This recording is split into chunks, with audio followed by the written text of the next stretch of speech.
Hello everyone, welcome to speed mathematics. आज set का solution जो कि छठा सेट है CHSL का आप लोग देख रहे हैं। पहला क्वेश्चन आपके सामने है, ए और बी की आय का योगफल 1,65,000 रुपया है। ए अपनी आय का 70%, बी अपनी आय का 80% खर्च करता है।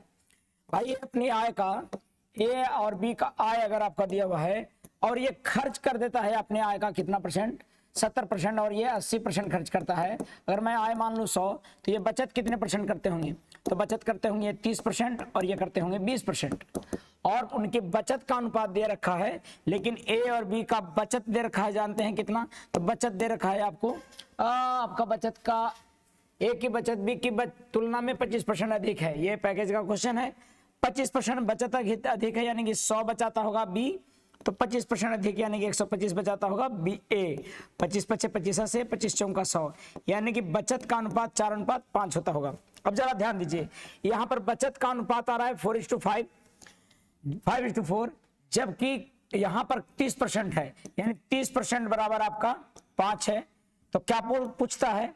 तो भाई 20% बराबर पूछता है, तो 20% बराबर 4, यानी कि आपको ए और बी का अनुपात जो होगा 30% बराबर 5, तो आय निकालना है तो 100% निकाल दीजिए। 30% बराबर 5 तो आय बराबर 100%, और अगर 20% बराबर 4 है तो आय बराबर कितना? 100%। आय निकल जाएगा यहाँ से, और कोई जरूरी नहीं था लिखना 100, लेकिन आपको समझने के लिए लिखा है हमने। काट दीजिए इसको। काटने के बाद इसको 0 से नीचे काट सकते हैं, और देख रहे होंगे तो 2 दूनी 4 कट रहा होगा, 3 दूनी 6, यानी 5:6 में आपका आय ए और बी का होगा। 6, 5, 11 बराबर दे रखा है, आपको पता है 11 बराबर दे रखा है आपको। टोटल आय 1,65,000 रुपया। इसका मतलब मुझे कह रहा है उनकी आय में कितना अंतर है। तो आय में तो अंतर 1 है, 1 निकालिएगा तो अंतर निकल जाएगा, और अंतर आ जाएगा आपको 15 बार में, यानी कि 15,000। आंसर हो जाएगा आपको 15,000 सी। तो पहला सवाल ये था, आय का अनुपात निकालना था, और इस तरह से बन गया होगा। समझ में आया होगा। अगला प्रश्न देखते हैं। अगला सवाल कह रहा है कि 1260 रुपया को PQR में 1, 2, 3 के अनुपात में बांटा जाता है। तो P और Q के हिस्सों का अंतर मुझे लगता है कि बन जाना चाहिए आपसे, मैं बनाऊंगा नहीं। 3, 2, 5 और 1 6, 6 बराबर आपका आता है 1260, और P और Q का अंतर यानी कि P और Q का अंतर यानी कि 1 बराबर कितना? तो 6 दूनी 12 और 6 210। आंसर हो जाएगा ए। आपको सबसे बना होगा। क्वेश्चन नंबर अब देखिएगा 27 के बाद 28 कहता है, ये किसी काम का 30%। 27 के बाद 28 देखिएगा, एक किसी काम का 30 दिनों में करता है। ए अकेले 30 दिन में करता है भाई साहब, ए अकेले करता है 30 दिन में। अब क्या कह रहा है आपको कि बी करता है उसी काम को, बी उसने 40% काम किया और उसे छोड़ दिया। ए 40% काम किया, उसको छोड़ दिया। बी ने शेष काम को 21 दिन में कर दिया। तो बी कितना काम को 21 दिन में किया? तो बी किया आपको 60% काम को 21 दिन में। तो कुल काम को कितना दिन में करेगा? 100% को कितना दिन में करेगा? तो यहाँ पर आ जाएगा कुल काम को करेगा ये 10 से 10, 3 दूनी 6 और 5 दूनी 10, 3 7 21, 7 5 35 दिन में। ठीक है। अगर 60% काम को 21 दिन में, चूंकि कि 40% ये कर दिया था तो 60% भी किया होगा। 60% काम को अगर 21 दिन में कर रहा है तो पूरा काम को 35 दिन में करेगा। ये तय बात है। एक साथ मिलकर कार्य करते हुए ए बी उसी कार्य को 65 दिन में कितने दिन में करेगा? 65% को कितने दिन में करेगा? 65% करवाना है ना। तो दोनों मिलकर कितना दिन में करेगा पता है? 30 × 35 बटा 30 प्लस 35, यानी कि 65। और इसके 65%, ये इतना समय टोटल लगेगा पूरा काम करने में। ये पूरा काम करने में समय a × b बटा a प्लस बी, और इसका 65% करवाना चाहता है। तो 65 वाला 100 कीजिएगा, जो भी आएगा कैलकुलेट करके आंसर आ जाएगा। 65 से 65 कट रहा है, यानी कि आपका सी आंसर होगा 10.1/2। अगले प्रश्न की तरफ बढ़ते हैं, आप कैलकुलेट करके देखिएगा। सवाल आपका ये है अगला कि एक कक्षा में लड़के और लड़कियों की संख्या का अनुपात 2:3 है। कक्षा में सभी छात्रों के गणित में औसत प्राप्तांक 54 है। अच्छा, सभी में गणित का मार्क्स दिया हुआ है 2:3 में बॉयज और गर्ल्स है, और उसके सभी का कुल संख्या 5 हो गया, कुल तो 5 हो गया, और 5 में औसत प्राप्तांक 54 दिल है। लड़कों का औसत प्राप्तांक लड़कियों के औसत प्राप्तांक से 50% अधिक है, यानी कि लड़कियों से 50% अधिक, यानी कि अगर ये 2 अनुपात में है तो ये 3, क्योंकि 50% अधिक यानी कि 100 है तो ये 150, 100 है 150, तो इसका मतलब अनुपात कितना हो जाएगा? 50 दूनी 100, 50 3 150, 2:3। आप इसका औसत मान सकते हैं के, यानी कि मान लेते हैं कि इनका लड़कों का औसत कितना 3K और 2K है। अब टोटल औसत निकालना है तो गुना कीजिए सीधा, पंचम का 20, 25 25 270 और इधर 3 दूनी 6 के और प्लस 6 के, तो 6 के प्लस 6 के यानी कि 12 के बराबर 270। तो मुझे लगता है के बराबर आपको आ रहा होगा 270/12। क्या निकालना है आपको? लड़कियों का औसत प्राप्तांक। लड़कियों का औसत प्राप्तांक 2 के था, तो 2 के बराबर कितना, तो इसमें से गुना कर दीजिए, यानी कि 2 के बराबर आपको हो जाएगा 270 यहां पर लिख देता हूं, 2 के बराबर कितना होगा 270/12 गुने 2। कैलकुलेट कीजिएगा, आंसर जो भी आएगा सो आंसर हो जाएगा, यानी कि आप 2 छक 12, 6 चौका 24 और 6 चौका 24, 6 पचे 30 45 आपका आंसर हो जाएगा सी। बढ़ते हैं अगले सवाल की तरफ। 29 के बाद 30 नंबर क्वेश्चन देखिएगा। सवाल कर रहा है ए और बी एक ही समय में 10 किलोमीटर प्रति घंटा के चाल से और 20 किलोमीटर प्रति घंटा की गति से एक दूसरे की ओर चलना शुरू किए। ऑपोजिट डायरेक्शन में चल रहे हैं ए और बी, है ना, एक दूसरे की तरफ। एक 10 किलोमीटर प्रति घंटा के चाल से चल रहा है और दूसरा उधर से 20 किलोमीटर प्रति घंटा के चाल से चल रहा है। आप सोचिए जरा सा, अगर दोनों एक दूसरे की ओर चलना शुरू करते हैं तो उनके बीच की दूरी 49 किलोमीटर है। अच्छा, आपस में मिलने से 5 मिनट पहले उनके बीच की दूरी, भाई 5 मिनट पहले उनके बीच की दूरी, यानी कि जितना 5 मिनट में चल सकता था उतना दूरी पूछ रहा है। तो 5 मिनट में कितना के चाल से चलेगा? क्योंकि 5 मिनट पहले की पूछ रहा है कितना दूरी है, तो 5 मिनट में चल गया होगा, यानी 5 मिनट की ही दूरी पूछ रहा है। तो 5 मिनट की दूरी निकालिए, 10 + 20 किलोमीटर प्रति घंटा के चाल को बदलिएगा मीटर प्रति सेकंड में, 5/18 होगा। और कितना सेकंड में बोल रहा है? 5 मिनट में। 5 मिनट पहले, यानी 5 मिनट का मतलब 5 × 60 सेकंड, यही जो आएगा सो इतना मीटर में दूरी आ जाएगा, डिस्टेंस। 5 मिनट में जो चला होगा वही दूरी होगा बाबू। तो काट के देखिएगा, काट पीट के जो भी आएगा सो आंसर होगा। मुझे लगता है कि काट पीट के अपने से देखना है आपको। 20 10 30, जब काट लीजिएगा आप 30 × 5/18 और गुने 5/60 यानी कि 300, तो 300 3 3 9 दूनी 18 2 25 यानी कि 2500 आंसर हो जाएगा इसका। आपको कैलकुलेट करके देखना चाहिए, आप अपना देखिएगा। सवाल अगले प्रश्न की तरफ बढ़ते हैं। हो सकता है कैलकुलेशन कहीं डाउट हो, लेकिन सॉल्यूशन आप समझ रहे होंगे कि 5 मिनट में जो चला होगा वही दूरी चला तय किया होगा। क्वेश्चन नंबर 31 की तरफ बढ़ते हैं। 31 कहता है ए और बी की वर्तमान आयु का अनुपात 5:3 है ना, और 9 वर्ष पहले उनकी आयु का अनुपात 23:12 था। अच्छा, वर्तमान में दिया है 5:3। ये सब सारा हुबहू क्वेश्चन पैकेज का है, तो मुझे नहीं लगता है कि नहीं बना होगा, सबसे बनना चाहिए। ये सब आप लोग अगर CHSL की तैयारी करने में लग गए हैं। 9 वर्ष पहले का अनुपात दिया हुआ है आपको, पहले का अनुपात दिया हुआ है आपका 23:21। अब से 15 वर्ष बाद उनकी आयु का अनुपात क्या है? 9 वर्ष। यहां पर अंतर बराबर होना चाहिए बाबू। 5 है तो ये 18 5 23, 18 3 नहीं, बराबर नहीं है तो बैलेंस कीजिए, बैलेंस कीजिएगा बाबू। तो मैं देखता हूं कि आपको समझ में आ जाएगा कि बैलेंस करने से क्या होने वाला है। देखिएगा, बैलेंस जैसे करूंगा, इसका अंतर बैलेंस कैसे करते हैं? इसका अंतर को इसमें 2 का अंतर था तो 2 किए, यहां पर भी 2 का अंतर है। 2 का अंतर है क्या? ए और बी की वर्तमान आयु का अनुपात 5:3 है और 9 वर्ष पहले उनकी आयु का अनुपात 23:12। मैं गलत लिख रखा हूं, यहाँ केयर कीजिएगा, 23:12। अब यहां पर अंतर कितना है? 2 का, और यहां पर अंतर कितना है? 2 का अंतर है, यहां पर अंतर है आपका 11 का। तो 11 से गुना कीजिए इसमें, 2 से गुना कीजिए इसमें, बैलेंस हो जाएगा। 11 × 5 = 55, अगर 33 और 23 दूनी 46 और 12 दूनी 24। तो आप दिख रहा होगा कि 9 का अंतर हो रहा है, 9 का अंतर हो रहा है, यानी कि 9 = 9 वर्ष। यहां पर देखो 9 का अंतर आ रहा है, क्या 9 का अंतर आ रहा है? यहां पर भी 9 की कमी आ रहा है, यानी कि 9 = 9 वर्ष। अब क्या पूछ रहा है? 9 = 9 वर्ष, तो 15 वर्ष बाद उनकी आयु का अनुपात।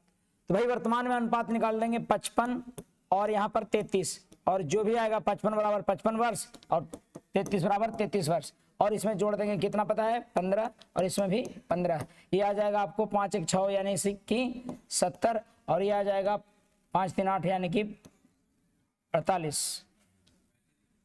तो 35 अनुपात कितना हो जाएगा? ये 24। मुझे लगता है कि आप सबको समझ में आ रहा होगा कि 15 वर्ष बाद उनका अनुपात क्या होगा। 15 वर्ष बाद उनका अनुपात, तो ये बन गया होगा। मुझे लगता है कि 32 नंबर क्वेश्चन की तरफ बढ़ना चाहिए। सवाल आपका देखिए, मान लीजिए कि x इसका मध्यानुपाती है। सवाल बहुत बार पूछा हुआ है और इसे ध्यान देना है। मध्यानुपाती है कि x² = 25.6 × 32.4 है ना, क्योंकि आपको बताया गया होगा x बराबर आपको √अंडर क्या कीजिएगा 25 ये 56/10 और 324 बटा आपका 10 करना है, यानी कि कैलकुलेट करेंगे तो ये नीचे में 10 हो जाएगा x बराबर और ऊपर में हो जाएगा 18 फिर 324 यानी 16 256 और 18 324। मुझे लगता है कि यार होगा x बराबर। और y बराबर क्या कह रहा है, कहता है y 32 और 48 का तृतीय अनुपाती है। तो 32 और 48 का अगर तृतीय अनुपाती y पर मिला तो मध्य अनुपाती 48 हो जाएगा। 48 बराबर हो जाएगा 32 गुने y। आप कैलकुलेट कीजिएगा तो यहाँ पर y बराबर होता है 48 गुने 48 और बटा 32, जो कि मिलेगा 16 दूनी 32 और 16 48 और 16 दूनी 32 और 16 48, यानी कि y बराबर यहाँ पर आ रहा होगा 24 गुने 3, है ना। और क्या पूछ रहा है, ये पूछता है कि अनुपात निकालिए किसका साहब, अनुपात निकाल 3x, तो 3 गुने x का वैल्यू 16 गुने 18/10 और y का वैल्यू 2 गुने y, तो 2 गुने 24 गुने आपका 3 होगा। जो भी कैलकुलेट करके आएगा अनुपात आएगा वही आंसर होगा। देखो 5 लास्ट में 2 का, ये तो होने वाला नहीं है, ये 10 जाके उधरे 5 होगा, यानी कि ये भी नहीं होगा। तो आपको आंसर हो जाएगा कैलकुलेट करके जो भी है 3 से 3 कैंसिल और 8 दूनी 16 8 3 की 24 3 6 18 6 दूनी 12, तो द्वितीय 2 से 2 कैंसिल 3 दूनी 6 3 दूनी 5, यानी कि बी आंसर। कैलकुलेशन कीजिएगा आंसर आएगा जो आएगा सो। 32 के बाद देखिएगा 33 क्वेश्चन नंबर। 33 नंबर सवाल कह रहा है कि भाई साहब यदि एक वस्तु को 2/3 भाग को 20% लाभ पर, कह रहा है कि 2/3 भाग को 20% लाभ पर किया है, बेचा है, ठीक है, और 20% हिस्सा को 20% हानि पर। 20% का मतलब होता है 1/5 हिस्सा को 20% लॉस पर। ये 25% लाभ पर केयर कीजिएगा, जहां गलती लिखाता होगा ये प्लस है और ये माइनस हानि हुआ है। शेष को 20% लाभ पर, शेष को कितने परसेंट लाभ पर, 20% लाभ पर। तो पूरा लाभ कितना होता है 312 3312। आप क्या कीजिए पता है, औसतन लाभ निकाल लीजिए 100 के रेस्पेक्ट में, 100 रुपए क्रयमूल्य के रेस्पेक्ट में कितना लाभ, कैसे निकालेंगे सर, ये 15 मान लीजिए कुल वस्तु 15, तो 2/3 भाग यानी कितना 3 बचे 15 5 दूनी 10 पर 25% लाभ हुआ, ठीक, और 1/5 यानी 3 पर लाभ हुआ, हानि हुआ 20%, तो 10 3 13 यानी कि 2 पर लाभ हुआ 20%। तो कुल जो हुआ 10 3 13 और 2 15 में कितना परसेंट लाभ हो जाएगा, मान लेते हैं x%। कैलकुलेट कर लीजिएगा डायरेक्ट, 15x इधर लिखिएगा और इधर लिखिएगा 20 दूनी 40 प्लस में और 30 दूनी 60 माइनस में और 10 5 250। तो यहाँ पर घट के होगा -20 यानी कि 230 बराबर 15x, और प्रतिशत निकालिएगा तो यह पर 230/15% आ जाएगा। ये 230/15%, इतना ही परसेंट 100 रुपया पर लाभ हुआ है। तो अगर क्रयमूल्य 100 रुपया होगा तो इतना लाभ हो रहा होगा पूरे सौदे में, तो लाभ हुआ है 3312 रुपया। पहले तो लिखूंगा 230/15 है 100, 3312 रुपया है। तो हमारा सीपी कुल लागत कितना होगा, कुल लागत 100। ये लाभ निकलता है, ये लाभ में मान लिया, ये लाभ कुल मिलाकर लाभ हमारा कितना परसेंट है, तो x%। तो कुल लाभ यहां पर कितना हो जाएगा आप देखिएगा कैलकुलेट करके। मुझे नहीं लगता कि दिक्कत होना चाहिए, बन जाना चाहिए सवाल, और कैलकुलेशन में जो वक्त लग जाए आपको आंसर आएगा। 23 से कट रहा है बाबू, ये कट रहा है 23 से, 1 0 से 1 0 पहले काटिए, 15 ऊपर जाके पलट जाएगा, 23 से कटेगा, 23 से एक बार में कटा 10 101 बचा 101 23 23 का 92, यानी कि यहां पर 9 2 11 23 का 92 और 23 का 92 और गुने 150 जो आता होगा 100, 15 चौका 60, 15 चौका 60 और 6 66, यही वाला तो है लगता है कि, और 15 6 21 21,600। मुझे लगता है कि बात समझ में आ रहा होगा आपको। क्या करना है, औसतन लाभ निकालना है। औसतन लाभ कितना के रेस्पेक्ट में, 100 के रेस्पेक्ट में, यानी 100 रुपये क्रयमूल्य पर लाभ कितना होगा x%। अगर 100 रुपये क्रयमूल्य है तो इतना लाभ, यानी कि x का वैल्यू आ गया 230/15, कट भी सकता था यहाँ पर, यानी 230/15 है 1200, 3312 है जो कि लाभ यहाँ दे रखा था। क्रयमूल्य निकालना है 100 से गुना। मुझे लगता है कि हो गया है। अगले प्रश्न की तरफ बढ़ते हैं। देखिए बाबू, जो सोल्यूशन है ये सब सारे उन बच्चों के लिए है जो लोग पहले से पढ़ा हुआ है और जो सेट लगा रहा है। नहीं पढ़े हैं तो पहले रिवाइज कीजिए सब, भूल गए हैं तो थोड़ा सा याद दिलाया जा सकता है, लेकिन आपको याद ही नहीं है तो आप पढ़े ही नहीं है तो बड़ा मुश्किल होगा। एक पाइप 56 घंटों में किसी टैंक को भर सकता है, लेकिन इसकी तली में रिसाव के कारण 16 घंटे अधिक लगते हैं। यानी कि भर सकता है अकेले कितना, अकेले भर सकता है 56 घंटा में, और तली में रिसाव के कारण भर लगता है ए और बी। मान लीजिए ये वाला बी को रिसाव कह रहे हैं, बी को रिसाव कह रहे हैं, और उसके कारण मान लीजिए कि 16 घंटा यानी कि 5 1 6 72 घंटे लग रहा है इसको 16 घंटा अधिक लगता है। तो कहता है मात्र रिसाव टैंक को कितने घंटे में खाली कर सकता है। यहां पर एलसीएम ले लेंगे तो कितना हो जाएगा ये, या फिर केवल रिसाव की बात कर रहा है तो 72 गुने 56 बटा 72 माइनस 56 और गुना कर दीजिए इसमें कितना परसेंट, तो 8 3 की 24 और 1 25 और 8 3 की 24 3 3 9 1 10 इतना परसेंट, यानी कि इतना गुने 1/100 जो भी आएगा सो आंसर आ जाना चाहिए। क्यों ऐसा पता है, क्योंकि कितने देर में खाली करेगा यही है। काटिएगा तो ये कितना जाएगा 72 गुने 56 बटा 6 6 12 यानी कि 16 और गुने 250 यानी 250 यहाँ पर काट सकते थे आप जी, इसको काट सकते हैं 25 25 25 से 25 का 100 चरती 12 यानी 5/12 12 6 72 6 बार में और 8 7 56 8 दूनी 16 2 3 6 3 बचती 15 15 7 105 घंटे में। कैलकुलेशन में कहीं गलती हुआ है क्या, चरती 12 हो गया, 12 हुआ तो 12 6 72 2 3 6 8 दूनी 16 8 7 56 2 3 6 7 5 35 35 दिया 105 105 आ रहा है मेरा।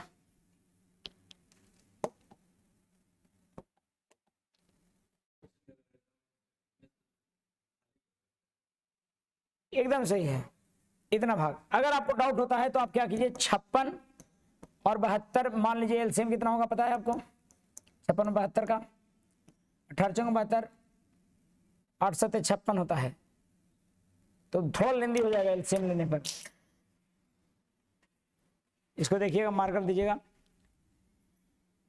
तो इससे भी बनेगा, लेकिन मुझे लगता है 72 गुने ये समय आ रहा होगा पूरा का, और कैलकुलेशन में जहां पर भी आता हो देख लीजिएगा एक बार, लेकिन इसका आंसर होना चाहिए आपको इसके अनुसार से 25 25 125 25 का 100 चरती 12 72 गुने 56 बटा आपको 6 6 12 16 जा रहा होगा, और यहाँ पर 5/12 आ रहा है, तो 12 से आपको नहीं कट रहा है तो 8 7 56 काटिए, 8 दूनी 16 काटिए, 24 तिया 72 काटिए, 12 दूनी 24 और 24 तिया 72 5 तिया 15 से 15 7 105 ही आ रहा है आंसर, आपको 105 आना चाहिए।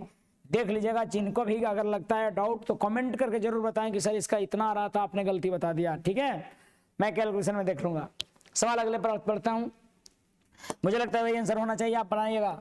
एक लंबवृत्तीय शंकु की त्रिज्या 10% बढ़ा दिया गया बाबू, रेडियस में बढ़ा दिया गया है 10% और बढ़ा दिया गया यानी प्लस, और कम किया गया, सॉरी रेडियस में कम किया गया है कितना परसेंट, 10% कम किया गया है, और हाइट में उसकी ऊंचाई में 40% बढ़ोतरी कर दी गई है, और आपको पता है तो उसके आयतन में कितना बढ़ेगा, तो आयतन होता है बाबू वॉल्यूम होता है जानते हैं 1/3 शंकु का 1/3 पाई आर स्क्वायर एच, और इसमें जो ये जो टर्म है ना 3 पाई वो कांस्टेंट है, यानी कि वॉल्यूम प्रोपोर्शनल होगा किसके, पाई आर स्क्वायर एच के। अगर ये 10% बढ़ता है यानी कि 1/10% कमेगा, और ये 40% बढ़ता है यानी कि 20 दूनी 40 20 25 100 2/5 बढ़ेगा, ठीक है।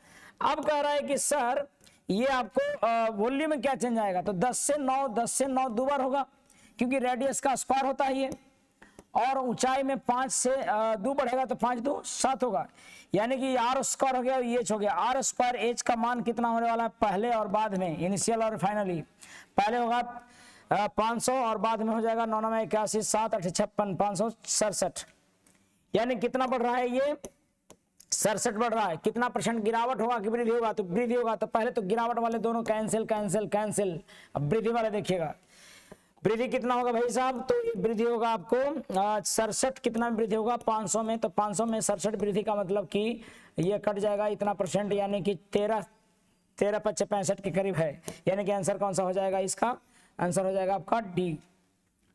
कुछ समझ में आ रहा है बात? तमाम चीजें आपको समझ में आ रही होंगी। अगर बात यह है तो आपको केयर करना है। सेटों में अगर मान लो मैं तेजी से सॉल्यूशन दे रहा हूं तो एक बार स्थिर होकर देख लीजिए कि क्या कह रहे हैं। सवाल फिर से रिपीट करने वाले हैं। एग्जाम्स तो अभी प्रीवियस क्वेश्चनों को ही दे रहा है, तो थोड़ा सा फोकस कीजिए, सारे सवाल प्रीवियस दिए हुए हैं। अब सवाल देखिए, एक वृत्ताकार पार्क में क्षेत्रफल में त्रिभुजाकार मैदान है जिसकी भुजाएं 110, 600 और 610 है। यार ध्यान दीजिएगा कि एक आपको अगर भुजा दे रहा हो और त्रिभुज का 110 और 600 और 610 है तो एक बार ट्रिपलेट देख लीजिए। क्या ये 11, 60 और 61 का ट्रिपलेट नहीं है क्या? ये बिल्कुल ट्रिपलेट है, यानी कि ये राइट एंगल ट्रायंगल है जिसमें कि एक भुजा आपका बड़ी भुजा 610 का है, छोटी एक भुजा 110 का है और दूसरी भुजा 600 का है। इसी के एक वृत्ताकार मैदान का पार्क का क्षेत्रफल ऐसे त्रिभुजाकार मैदान के क्षेत्रफल के बराबर है कि 3/5 7/15 के लगभग के बराबर है। तो व्यास क्या है? वृत्त का क्षेत्रफल πr² होता है बाबू, और इसका क्षेत्रफल होगा हाफ गुने लंब गुने आधार, यानी कि 110 गुने 600। और इसका कितना भाग सर? तो इसका 7/15 भाग। मुझे लगता है कि काम यहां पर से कर देना चाहिए। कमाल की बात है कि 15 से कट जा रहा है, 15 चौका 60, 40 बार में और 2 से 20 बार में, और यहां पर हो जा रहा है 11 दूनी 22, 2200 गुने 7 और बराबर 22/7 गुने r²। कैलकुलेट करेंगे आप यहां पर से मजेदार ढंग से, तो ये 22 से कट जाएगा 100 बार में और 7 7 49, यानी कि r बराबर 7 गुने 10 हो जाएगा 70। तो r बराबर 70 हो गया, लेकिन r नहीं मारना है भाई, 2r मारना है, तो 2r बराबर 140 हो जाएगा। आंसर हो जाएगा आपका डी। तो वृत्त का क्षेत्रफल जो था सो राइट एंगल ट्रायंगल के क्षेत्रफल के बराबर था। राइट एंगल ट्रायंगल कैसे पता लगा? आपको याद होना चाहिए कि 11, 60, 61, ठीक है, ट्रिपलेट होता है। अगले प्रश्न की तरफ बढ़ते हैं। अम्ल और पानी के 729 लीटर विलियन में अम्ल और पानी का अनुपात 7:2 है। विलियन प्राप्त करने के लिए, ऐसा विलियन प्राप्त करने के लिए जिसमें कितने लीटर पानी मिलाना जाना चाहिए जिसमें कि अम्ल और पानी 5:3 हो जाए। ये रिपीट करते करते बहुत बार रिपीट किया है बाबू। 7:2 में है एसिड एंड वाटर, और इसको पानी मिला देना है और हो जाना चाहिए 5:3। बाबू पानी मिला रहे हैं तो पानी बदलना चाहिए, ये तो बैलेंस रहना चाहिए। इसको आप बैलेंस करने के लिए इसमें गुना करिए 5 से, इसमें गुना करिए 7 से।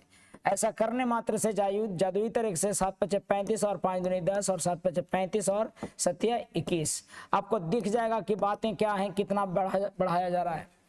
आपको देख रहे होंगे 11 बढ़ाया जा रहा है, लेकिन सवाल है कि सर कितना पानी मिलाया जाना चाहिए आपको निकालना है। ये तो अनुपात में 11 है। रियल में बनाने के लिए रियल वैल्यू ढूंढना होगा। क्या दिया हुआ है? 729 दिया हुआ है। क्या 729 है? शुरुआती मात्रा, यानी 3510, 4500 729 है। आपको निकालना है कितना वृद्धि हो रहा है? 11 है, तो 11 निकालिएगा। 11 से जो भी कटता होगा वो कटेगा। 4 1 5 नहीं, 8 और 1 9, 8 2 10 नहीं, 7 2 1 3 और 8 7 15, 3 में से नहीं, 2 1 3 8 7 15, गड़बड़ बात है। यानी अल्टरनेट ना, 7 1 8 6 2 8, 8 2 10 नहीं, 8 1 9 7 2 9, यही तो हो रहा है। 3 1 4 8 4 12 नहीं, यही हो रहा है। आंसर कौन सा होगा? बी होना चाहिए। कैलकुलेशन करके देख लीजिएगा, यहां पर आ जाने चाहिए, यहां पर आंसर हो जाएगा बॉल। 37 नंबर क्वेश्चन का कितना मिलाया जाना चाहिए? बॉल। कैसे किए? 11 से मल्टीपल था तो मैं देख लिया कि 11 से कौन कटने वाला है, बस काम खत्म। अगले सवाल, अगर दो मिलता तो कैलकुलेशन करना पड़ जाता। अगला सवाल आपको है दंडालेख, दिखाया हुआ है। कहता है कि दिया गया दंडालेख बार ग्राफ 2015 से 18 के दौरान किसी भी देश के निर्यात मिलियन रुपया में दिया हुआ है। इसके बाद दी गई तालिका वर्ष के निर्यात किए गए वस्तुओं के विवरण को दर्शाती है। दर्शा रही है भैया, ये 400 निर्यात हुआ है, किसमें? 2015 में 650 मिलियन रुपया में निर्यात हुआ है। ये तमाम चीजें हैं। सवाल इस पर क्या देता है? एक वर्ष के में निर्यात की गई वस्तुओं का विवरण, यहाँ पर विवरण भी दिया हुआ है, वहां पर वर्ष, यहाँ पर क्या दिया हुआ था? यहाँ पर दिया हुआ है निर्यात रुपया, कितना रुपया का निर्यात हुआ और वस्तु कितना % था, कौन सा वस्तु कितना % निर्यात हुआ। 4 वर्ष के दौरान सौंदर्य प्रसाधन, यानी कि सौंदर्य में लिपस्टिक सब अब बढ़ाने वाले कुल निर्यात कितना है? सौंदर्य प्रसाधन कॉस्मेटिक आइटम्स का 15% है भाई का निर्यात 2015। कुल निर्यात 2015 और 2018 में परिधानों और आभूषण के कुल निर्यात से लगभग कितना प्रतिशत कम है? 4 वर्षों के दौरान सौंदर्य, 4 वर्षों के दौरान सौंदर्य प्रधानों, 4 वर्षों में टोटल कितना निर्यात हुआ है? 4000, 6 4 10, 10 4 10 6 16, 16 5 2150। कुल निर्यात कितने का हुआ है? सब समझ रहे कैसे? ये सब सभी निर्यात ही था, यानी कि 2150 रुपया का कुल निर्यात हुआ है। 2150 रुपया का कुल निर्यात कैसे आया? 2150 देख लीजिएगा, 400, 650, 500, 600, 400, 650, 500 और 600, ये मिला के कितना है? 2150। कहता है 4 वर्ष के दौरान वर्ष में सौंदर्य प्रसाधनों का कुल निर्यात तो कितने का? इसका 15% ना। 2015-18 में परिधानों और आभूषणों के कुल निर्यात से लगभग कितना % है? तो भाई 2015-18 में परिधानों और आभूषणों, 2015 और 18 में, 15 में परिधान कितना? परिधान 2015 में परसेंटेज दिया है कितना? परिधान के दिया है कितना? 28% और यह आभूषण कितना? 8%। तो भैया 28 और 8, यानी कि आपको क्या करना है? आपको सबसे पहले 2015 का देखिए निकालिए और 2018 के 400 और 600 कितना हो गया? तो 1000 आ गया। यहां पर कहां पर मैं लिख रहा हूं? इधर। हाँ, 1000 का आपको देखिए कितना कितना आया। ये आपको 2015 में 400 का निर्यात हुआ, 400 मिलियन रुपया का निर्यात हुआ, और 18 में 600। तो 400 और 600, 1000 का निर्यात हुआ, जिसमें कि कितना % है टोटल? ये टोटल 100% आ रहा होगा जी, ठीक है। कितना % इसका है सौंदर्य और आभूषण पर, सॉरी परिधान और आभूषण पर? तो 8 परिधान पर, 28 परिधान पर, 8 आभूषण पर, तो 36%। अब ये कह रहा है कि इससे ये कितना % अधिक है? कितना? 36/100। इससे कितना कम है? आप देखिएगा काट पीट के, यहां पर 00 से 00 कैंसिल हो रहा होगा, या फिर आपको कितना कम है कैलकुलेशन कर लीजिए आप, जो भी अनुपात आएगा इन दोनों का, ये 100 से 100 कैंसिल हो रहा होगा। ये आपको बहुत सारी चीजें टर्म कट जाएंगी और कितना % अधिक है आपको अप्रोक्स में पता लग जाएगा। तो यहाँ पर भारतीय 36 और 5 15 और भारतीय 36, 10 से 10, 20 25 100, 20 और 5 से 5 का 20, 5 15 और 5 का 20, बरचौक 48 और ये 43। कितना अनुपात है? 5। कितना अधिक या कम है? सो कितना कम कह रहा है कि अधिक? कितने % कम है? तो 48 के रिस्पेक्ट में 5 कम है। 5 कम है तो कितना % कम है? प्रतिशत कमी यहां पर लिख देना है आपको। बरचौक 48 और 25 चौका 100 और 25 5 100, 25/12, यानी कि 12 एक बार में 10 पॉइंट कितना होगा? 4। समझ में आ रहा है पूरा ये सब बात? अब कह रहा सुजाता ने 1250 रुपए में 25 वस्तुएं बेची, यानी कि एक वस्तु का दाम कितना? देखो इस तरह सवाल बना देता हूं इसका। 1250 रुपए में 25 वस्तुएं बेची, यानी कि एक वस्तु का एसपी कितना? एक वस्तु का एसपी हो गया रकम बटा मात्रा, एक 1250 बटा कितना? 25, यानी कि 50 रुपए वस्तु बेची हैं और उससे 10% हानि हुई। 50% बेचकर 10% हानि हुई, तो 2600 रुपए में कितनी वस्तुएं बेचनी चाहिए ताकि वह 17% लाभ कमाए? तो भैया 50 रुपए में बेच के हानि हुआ है 10%, तो 90 में बिका है। और अगर बेचना चाहते हैं 17% लाभ पर, तो 117 में बेचना होगा। प्रति वस्तु का एसपी चाहते हैं कितना? 17% लाभ, तो 117 में बेचना होगा। काटेंगे 0 से 13 17 से 13 5, यानी 65 रुपए प्रति वस्तु बेचना होगा। 65 रुपए प्रति वस्तु बेचना है, तो 2600 में कितने वस्तुएं बेच पाएगा? तो 2600 रुपया में 65 रुपए प्रति वस्तु बेचना है, तो बेच पाएगा आपको 25 की 40 वस्तुएं। 6 चौका 24, 5 चौका 20, ठीक है। यहां पर आप एसपी निकाल लीजिए। अब नया एसपी जो कि 17% लाभ पर बेचवाना है, नया एसपी 65 रुपये हुआ, तो कितना वस्तु है 2600 में बेचना है। तो मुझे लगता है कि बात स्पष्ट है, आगे बढ़ते हैं। कैलकुलेशन ये सिंप्लीफिकेशन का है, ये आप अपने से कीजिए, लेकिन मैं कर देता हूं, हो सकता है कि आपको से गलती हुआ होगा। यहाँ पर भी कई बार होता है कि माइनर मिस्टेक होता है इसमें, तो आप मैं केयर करता हूं, जहां जहां मैं बोल रहा हूं उसके अनुसार से करेंगे काम। देखो ये 24 भागा में है, प्लस है यहाँ पर, तो ये आपका हो जाएगा 27 गुने 6/24। ये 6 भागे 2 गुने 3 है, तो 6/6 हो जाएगा, ये प्लस हो जाएगा, काहे कि 3 दूनी 6 पहले क्रिया हो जाएगा, फिर प्लस 30 भागे 24 है, गुने 18 है, तो 30/24 गुने 18 ये दिखना चाहिए, और फिर माइनस 9 भागे 54 गुने 3, तो 9/54 गुने 3 हो जाएगा, क्योंकि आपको पता है, और गुने 216 का मान क्या है। काटिएगा पीटिएगा मचाइएगा धूम, जो आएगा सो आएगा आंसर।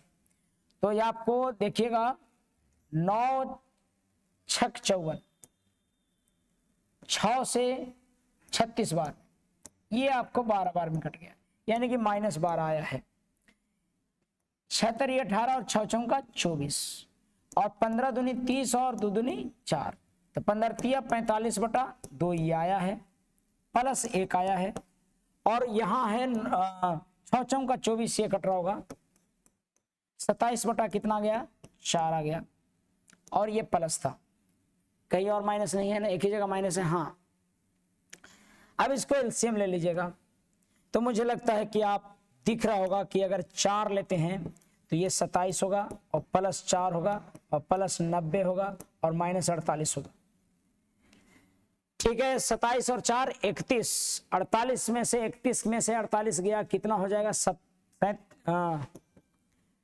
48 में से 27 गया, यानी कि 31 गया, कितना हो जाएगा, तो आपको 17, और 90 में से 17 जाएगा, कितना बचेगा 73/4 को आ रहा है, जो कि पॉजिटिव में है, तो ये दोनों तो ऑप्शन नहीं होगा, है 18.25, ठीक है। मुझे लगता है कि आपको समझ में आ रहा हो। बढ़ते हैं अगले सवाल की तरफ।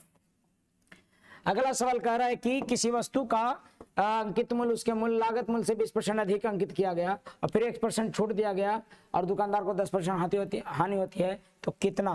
भाई सबसे पहले बढ़ा के रख दिया, 100 का 120 रख दिया, और फिर ऐसा छूट दिया, ऐसा छूट दिया कि 90 में बिक गया। बताओ तो भला, 100 वाला सामान कितना बिक गया, 90 में बिक गया, तो कितना छूट दिया है, ये कितना छूट दिया, 30 रुपये छूट दिया, कितना पर 120 पर, तो प्रतिशत छूट कितना, 3 चौका 12, 25% छूट दिया होगा, और क्या।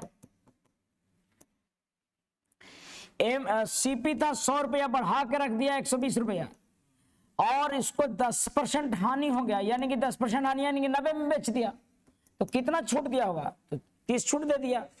मुझे लगता है कि समझ में आ रहा होगा। 41 के बाद 42 देखते हैं। किसी व्यक्ति ने 8% साधारण ब्याज पर एक राशि उधार ली, और 8 वर्षों में प्राप्त साधारण ब्याज इतना था, तो जो उधार की राशि से कम था, यह राशि थी।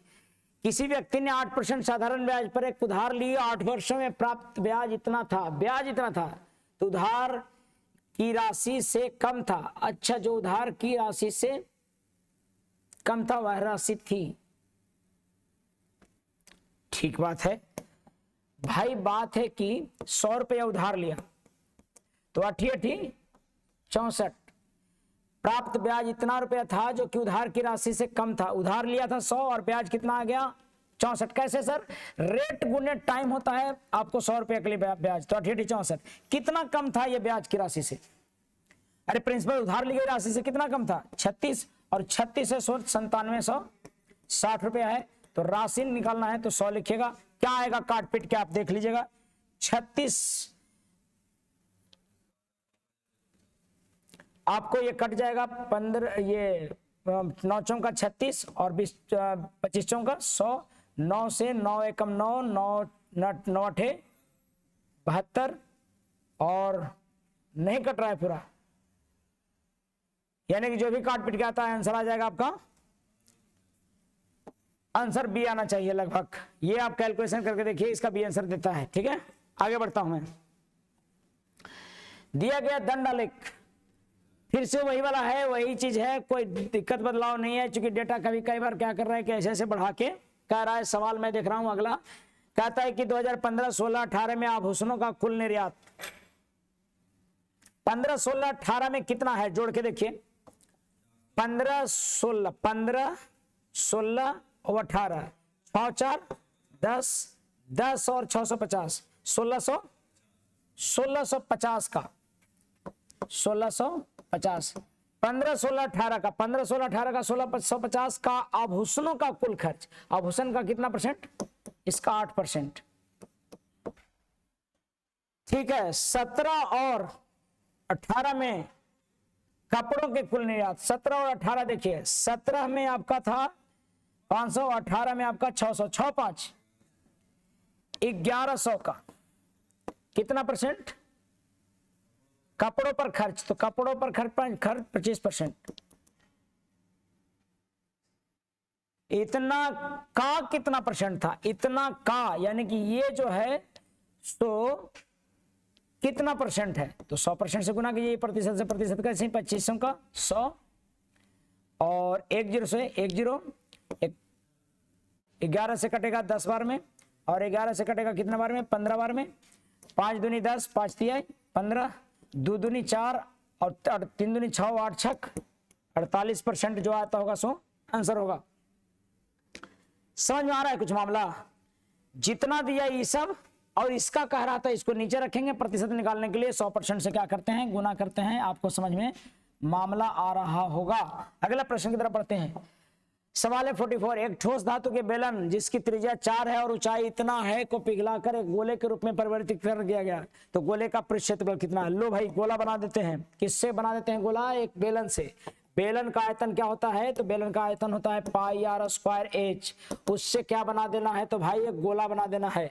तो पाई आर स्क्वायर एच निकाल दीजिए आप यहाँ पर, पाई यानी 22/7, आर यानी कि आपको 4 का स्क्वायर, 4 का स्क्वायर कितना 16, और एच यानी 25, 15 और 1 16/3, उससे बना दीजिए एक गोला। गोला का आयतन होता है 4/3 पाई आर क्यूब, यानी कि मान लेते हैं कि आर क्यूब लिखे हैं। ठीक है, तो आर निकाल लेते हैं, गोला का आयतन, ये गोला का त्रिज्या है और ये गोला का आयतन है, और ये रेडियस के साथ बेलन का था। आप देखिए अगर काटिएगा तो यहाँ पर भी 22/7 है, ये वाला इससे ये कट जाएगा। ठीक है, और ये 3 से 3 का आंसर हो जाएगा, और 4 चौका 16, 16 चौका 64 बराबर आर क्यू दिख रहा होगा आपको, यानी कि आर बराबर कितना 4। अगर आर बराबर 4 आया है, टोटल पृष्ठ क्षेत्रफल निकालना है, तो कुल पृष्ठ क्षेत्रफल, गोला का पृष्ठीय क्षेत्रफल कितना होता है, गोला का पृष्ठ क्षेत्रफल कितना होता है 4 पाई आर स्क्वायर, तो 4 चौका 16 चौका 64 पाई इसका आंसर हो जाएगा। तो मुझे लगता है कि बात स्पष्ट है। अगले प्रश्न की तरफ बढ़ते हैं। सवाल कह रहा है कि दिया गया दंडालेख में 2015 और 18 के दौरान वही चीज है फलान चलाना।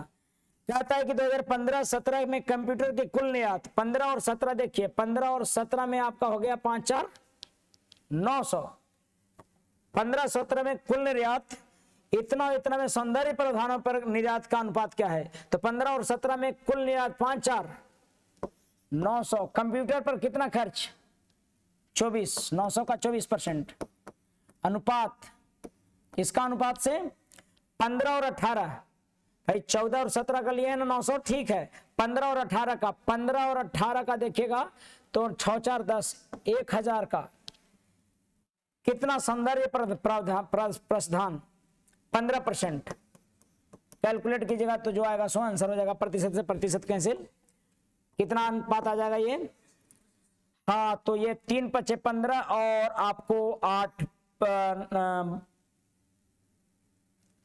3 24, और आपको काटिएगा तो ये मिलेगा, आप देखिए ये 00 से 00, ये 5 दूनी 10 और ये 4 दूना 8, तो 9 चौका 36 अनुपात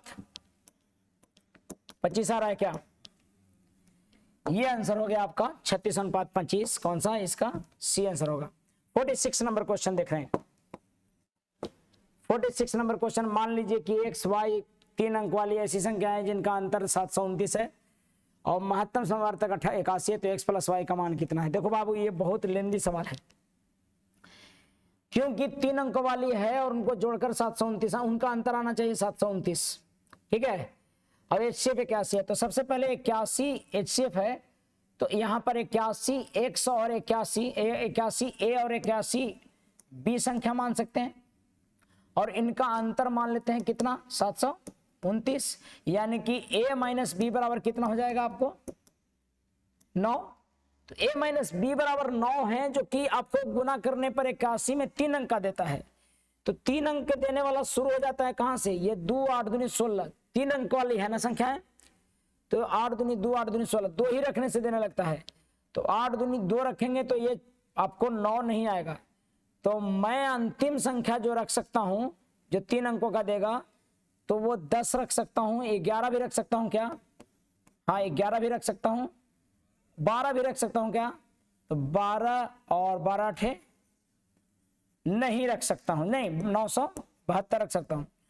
अगर मैं यहां पर 9 ये 10 रखता हूं तो यहां पर 1 रखना होगा, इसको यहां पर 11 रखता हूं तो यहां 2 रखना होगा।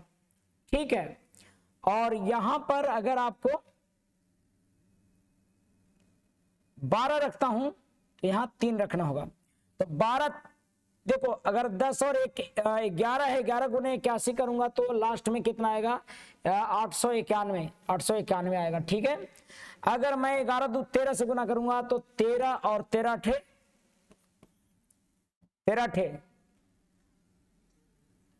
104, तो यहां पर 1053 भी ऑप्शन में है। फिर कहता है कि अगर मैं रखूंगा और 13 2 12 3 15, तो 15 15 8 120, 15 15 8 120 यानी कि 1215। कहने का मतलब ये है, और भी कोई रख सकता हूं, 13 रखूंगा 13 13 8, चलो तो नहीं हो जाएगा, ये 12 रखने पर आ जा रहा है 3 अंक का, लेकिन 13 रखने पर 13 13 8 चलो तो 104 यानी 4 अंक आ जाएगा। तो या तो आंसर 1053 होगा या तो 991 होगा। क्या आंसर आ रहा है आप कमेंट करके में बताएं। यानी कि दोनों पॉसिबल है, 9:91 नहीं पॉसिबल है क्या, अच्छा नहीं पॉसिबल है, क्योंकि 9:91 ही पॉसिबल है, ये नहीं है, क्योंकि 10 810 और ये 81 ये पॉसिबल नहीं है, क्योंकि ये तो 2 ही डिजिट के, 1 ही डिजिट का रह जाएगा, ये वाला से आ नहीं रहा है, ये वाला हो रहा है, क्योंकि इससे करेंगे तो 81 दूना कितना 2 8 दूनी 16 162 आएगा, और 11 करेंगे तो यहाँ पर 891 आएगा। ठीक है, तो इन दोनों का योगफल जो होगा सो को हो जाएगा कितना A, यानी कि ये नहीं होगा, क्योंकि ये संख्या मिलता तो ये मिलता जानते हैं कितना 810 और कितना 81, ये पॉसिबल नहीं है। ठीक है, इसका दोनों का योगफल, इसलिए आंसर ये नहीं, आंसर होगा कौन सा A। पता कैसे लगाए सर कि 3 अंक का कहां से आएगा, आपको IIQ से पता लगाना है कि 810 शुरू होगा। अगर मैं 9 करता तो 9 9 8 72 भी होता, लेकिन हमको 9 करेंगे तो 0 फिर घटाना पड़ेगा, इसलिए हम 10 से ज्यादा वाला लिए हैं, 10 - 1 11 - 2 12 - 3। अगले प्रश्न की तरफ बढ़ते हैं। आपका सवाल है, यहाँ 4 अलग अलग संख्याएं दी गई हैं, और देखिए 4 अलग अलग संख्याएं दी गई हैं, 3 संख्याओं का औसत चौथी संख्या से 4 गुना अधिक है, सभी 4 संख्याओं का औसत इतना है। तो पहली 3 संख्याओं का औसत कितना है भाई, 4 संख्याओं का औसत कितना दे रहा है, चौथी संख्या 4 गुना है। देखो कहता है कि यहाँ 4 अलग अलग संख्याएं दी गई हैं, पहली 3 संख्या, पहला 3 संख्या का औसत चौथी संख्या का 4 गुना है। मैं मान लेता हूं पहला 3 संख्या ABC है और चौथी संख्या D है। पहले 3 संख्याओं का औसत चौथी संख्या से 4 गुना है, पहले 3 संख्याओं का औसत यानी कि इतना का औसत तीसरा का 4 गुना है, यानी कि 4D के बराबर है, चौथी संख्या का 4 गुना है, चौथी संख्या से 4 गुना अधिक है, यानी कि 5 गुना है, 4 गुना अधिक है यानी कि 5 गुना है। देखो यहाँ पर अधिक वर्ड में कंफ्यूजन हो जाता है, एक बार क्वेश्चन के अनुसार से देख लीजिएगा, ऑप्शन के अनुसार से, क्योंकि 4 गुना का अधिक आ रहा है यानी कि 5 गुना है। सभी 4 संख्याओं का औसत दिया हुआ है कितना 8700, यानी कि यहाँ पर देखिएगा A + B + C बराबर 25 15D, अगर 4 रहेगा तो 12D होगा। ठीक है, और सभी का औसत जानते हैं कितना दे रखा है, सभी का औसत दे रखा है 87.75, यानी कि A + B + C + D बराबर आपको होता है जानते हैं क्या 87.75 × 4, यानी कितना हो जाता है ये पंचों का 20, 7 चौका 28, 2 30, 7 चौका 28 और 2 30, 28 और 3 31 और 8 चौका 32,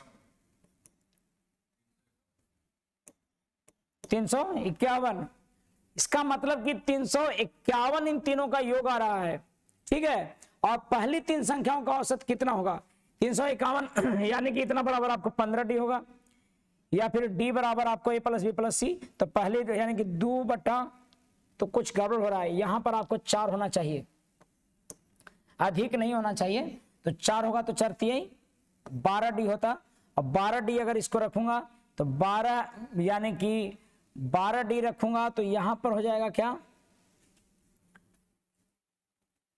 12D रखूंगा तो ये हो जाएगा A plus B plus C बराबर, हालांकि देखो 5 4 गुना अधिक का मतलब तो होना चाहिए 5 गुना। अगर आंसर नहीं आएगा तो वो आप केयर कीजिए, लेकिन 5 गुना होना चाहिए। 5 गुना होगा तो A प्लस बी यानी D बराबर हो जाएगा, जानते हैं A plus B plus C plus A plus B plus C बटा कितना 5। तो यहां पर 5 और 1 6 और 3 1 4 5 4 9, कटेगा ही नहीं, यानी कि आपको 351 आना चाहिए इतना बराबर। और 6 गुने A plus B plus C plus बटा 5 बराबर आपका आ रहा है 351, ठीक है। यानी कि 6 से काटिएगा और आपको 5 से गुना कीजिएगा। ABC का औसत कह रहा है, तो ABC का औसत हो जाएगा आपको, अब पहले तीन संख्याओं का औसत, तो 3 से भगा दे देंगे इसमें। पहली बात समझिए कि यहां पर कंफ्यूजन है कि 4 गुना अधिक, 4 गुना अधिक का मतलब कि जो भी A वाला है अगर 1 है तो इससे 5 गुना होगा, है ना। 4 गुना अधिक है किससे, ये वाला पूरा औसत अगर 1 है तो ये कितना है 5। लेकिन अगर 4 गुना अधिक करेंगे तो आंसर गड़बड़ हो जा रहा है, इसीलिए अधिक वर्ड यहां पर नहीं होना चाहिए, मिसिंग है ये अधिक वर्ड। और ये क्या करना है, यहां पर 4 गुना अधिक करने के बजाय हम यहां पर क्या करेंगे, केवल 4 गुना करेंगे। और 4 गुना करेंगे तो बाबू फिर स्पष्ट आंसर आ जाएगा, आप करके देखिएगा वैसे ही जैसे भी किया। 1/3 ये वाला, ये 1 है तो ये वाला कितना होगा 4 होगा। यानी कि आप समझिए कि इसमें 4 गुना करूंगा तब ये वाला बराबर आएगा औसत A plus B plus C, यानी कि 4D के बराबर होगा। 5 कर रहे थे तो इसलिए नहीं आ रहा था, यहां पर अधिक के चलते गलत हो रहा था। तो 4D कीजिएगा तो 4 3 12D आएगा A plus B plus C, और यहां पर आपको A plus B plus C का मान 12D आ रहा है। तो सोचो कि 12D और कह रहा है कि चारों का औसत, तो यानी कि A plus B plus C plus D का औसत हो जाए 87.5 गुने कितना 75 गुने 4, यानी कि ये जोड़कर आ जाता होगा कितना 351। 351 आ रहा है, यानी कि तीनों का योगफल 12D है, और 12D प्लस D यानी कि 13D। 13D बराबर आपका आया है 351, तो 351 कट जाता होगा 13 से, 13 दूनी 26, 63 91, यानी D बराबर 27 आ गया। तब D बराबर 27 आ गया, इसका मतलब तीनों का योग जो हो गया A plus B plus C का औसत हो जाएगा इतना बराबर 2, तो 12D बटा 2 हो जाएगा, यानी कि 6D बटा 6D हो जाएगा। और 27 छक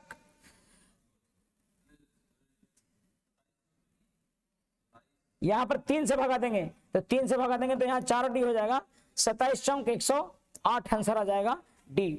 समझ पा रहे हैं बात, थोड़ा सा लेंदी हो गया क्योंकि यहां पर 5 गुना अधिक नहीं, क्वेश्चन में सुधार कर लीजिएगा अगर लिखिएगा तो कितना होगा 4 गुना अधिक नहीं 4 गुना है, ठीक है। तो इसके चलते दिक्कत हुआ होगा, जितने लोगों को 5 गुना अधिक कह रहा था इसके चलते गलती हो गया होगा, आपको कोई दिक्कत नहीं। इसमें आंकड़ों के लिए वर्ग है और बारंबारता है, तो क्या कह रहा है माध्यिका क्या है, आपको माध्यिका पता है तो ये बनेगा, नहीं तो नहीं बनेगा। क्या करना है इसमें आप बताइए,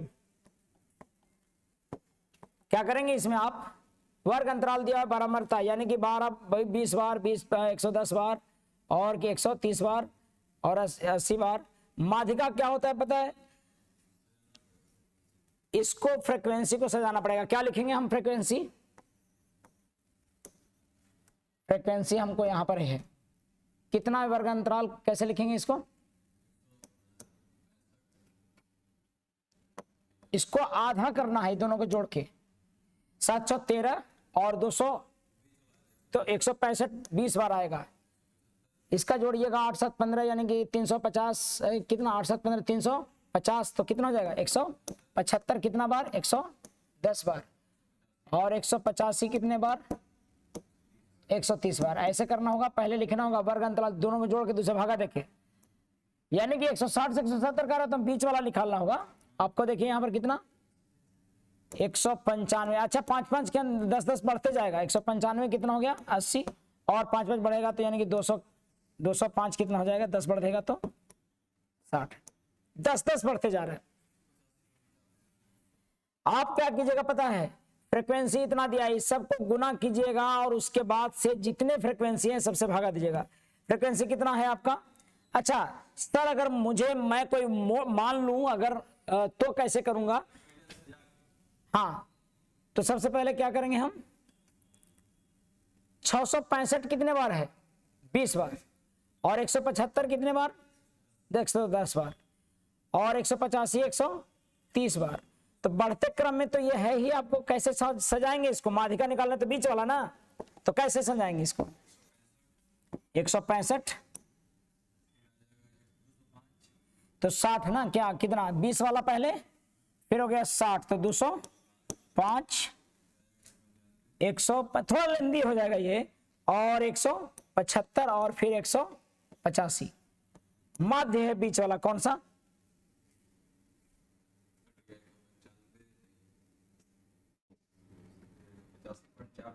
अब देखिएगा जरा सा यहां पर समझिए ये कितने बार था 20 बार, ये कितने बार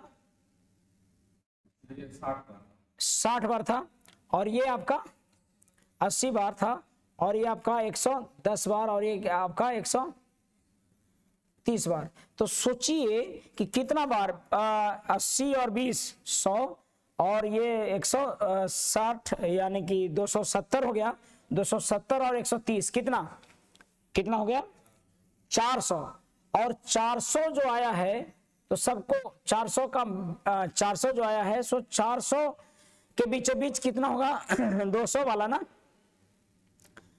तो यहां पर जो आपको आने वाला है 200वां टर्म जो आने वाला है इसका 400 हो गया तो 200 इधर 200 उधर यानी कि 60 20 80। मुझे लगता है कि आगे इसको देखना होगा, इसको स्किप कीजिए। सवाल दे रहा है क्वेश्चन नंबर 49, एक नाव 3 किलोमीटर ऊर्ध्व प्रवाह और 4.5 किलोमीटर अनुप्रवाह दूरी तय करने में 45 मिनट लेता है, जबकि वह 3.6 किलोमीटर अप स्ट्रीम और 2.4 किलोमीटर डाउन स्ट्रीम दूरी 39 मिनट में तय कर लेती है। तो नाव की अनुप्रवाह चलने की गति क्या है। आइए देखिए 3 किलोमीटर अप स्ट्रीम और 4.5 किलोमीटर अनुप्रवाह चलता है और 45 मिनट समय लेता है, यानी कि x प्लस वाई के हिसाब से 3 किलोमीटर और ऊर्ध्व प्रवाह सॉरी माइनस के चाल से 3 किलोमीटर और 4 दूनी 8 9/2 x प्लस वाई के चाल से चलता है और समय ले लेता है कितना घंटा 45 मिनट यानी 45/60। तब पूछता है कि 3.6 किलोमीटर ऊर्ध्व प्रवाह इतना मतलब 39 मिनट का तय कर लेता है, यानी कि 39/60 लेता है कितना समय में। अप स्ट्रीम यानी कि 3.6 अप स्ट्रीम यानी कि x माइनस वाई से और डाउन स्ट्रीम यानी 2.4 x प्लस वाई से प्लस कर देंगे इसको। कहता है कि तो नाव की अनुप्रवाह की में चलने की गति बताइए। नाव की x का वैल्यू निकालना है, x हम नाव का चाल मानते हैं, x नाव का है और धारा का चाल क्या है y है। आप क्या कीजिए पता है बैलेंस कर दीजिए किसी एक को। मैं क्या करता हूं एक को बैलेंस कर रहा हूं, किसको कर सकता हूं 12 3 36 12 से गुना करता हूं 1.2 से गुना करता हूं। मैं 1.2 से गुना करूंगा अगर 1.2 से पूरा में तो यहां पर जानते हैं कितना हो जाएगा 45 गुने 60 45 गुने 12/600 और माइनस 39 गुने 60 इधर माइनस कर दिया। अब इसको गुना करेंगे बढ़ती 36 तो ये माइनस वाला तो कट जाएगा। यहां पर गुना करेंगे तो 9 गुने आपको 9 छक 0.6 हो जाएगा और बटा में x प्लस वाई और माइनस 2.4 बटा x प्लस वाई। ये बैलेंसिंग का तरीका 9 धारा में आपको बताया गया होगा। इतना करने से x प्लस वाई है 9 छक 54 5.4 आ रहा है, यानी कि 3 बटा x प्लस वाई आ रहा होगा ये। और यहां पर 12 पचे ये 60, थोड़ा सा आपको ये लेंदी लगेगा लेकिन है नहीं। 12 पचे 60 50, 9 पचे 45 और 10 पचे 50, 10 छक 60, 9 छक 54, यानी कि 54 माइनस 60 आ जाएगा ये। यहां पर से काटिएगा तो 15 चौंगा 60, x प्लस वाई बराबर 12 आ जाएगा। क्या समझ पा रहे हैं बात? ये कैलकुलेशन कर लीजिए। अगर 12 आ गया x प्लस वाई बराबर, तो बड़े आसानी से आप निकाल पाएंगे, क्योंकि यहां आपको x प्लस वाई बराबर 12 आ गया। अगर 12 पुट करते हैं तो आपको क्या निकलेगा? 12 0.2 आएगा और 0.2 यानी कि 2 बटा 10 यानी कि 1 बटा 5 घटाइएगा, यानी कि आपको यहां पर से मिलने वाला है। और कोई उपाय नहीं है, इसको या तो एग्जाम में स्किप करके चल सकते हैं या तो निकाल सकते हैं। ये 12 निकल गया, 12 पुट कीजिए यहां पर, तो 0.2 और प्लस 3.6 x माइनस वाई और बराबर 39। 9 की अनुप्रवाह में पूछ रहा है क्या? 9 की अनुप्रवाह में पूछ रहा है अगर क्या, यानी कि यही हो जाएगा x प्लस वाई कितना? 12। लेकिन अगर x का पूछता तो अभी जटिल होने वाला था। अनुप्रवाह पूछ रहा है तो यही आंसर हो गया। 12 सोल्व कीजिएगा, आंसर हो जाएगा। यहीं पर से सोल्व कर सकते हैं माइंड से, लेकिन आपको इतना करना पड़ेगा। प्रश्न संख्या अगला और अंतिम सवाल सिंप्लीफिकेशन का, मैं आपके लिए इसको छोड़ रहा हूं। और समय चूंकि ज्यादा हो रहा है बाबू, ये पता है कि सुबह रिकॉर्ड करता हूं या तो शाम को रिकॉर्ड करता हूं। क्लास खत्म होता है 8 बजे, सॉरी 6 बजे, फिर जीडी का सोल्यूशन देता हूं, फिर सीएचएसएल का। मुझे लगता है कि थोड़ी मेहनत आपको भी करनी चाहिए। कुछ क्वेश्चनों को आप ध्यान दीजिएगा, कहीं अगर डाउट होता है उसको इग्नोर करेंगे, क्योंकि बहुत सारे कैलकुलेशन ऐसे होते हैं जो कि यहाँ पर आपको मिस कर जाते हैं कई बार। चूंकि लगातार सोल्यूशन दे रहा हूँ, ऐसा कुछ नहीं है कि एक सेट का सोल्यूशन प्रॉपरली मैं प्लान करके दे रहा हूँ। तो तब तक के लिए धन्यवाद। जय हिंद, जय भारत।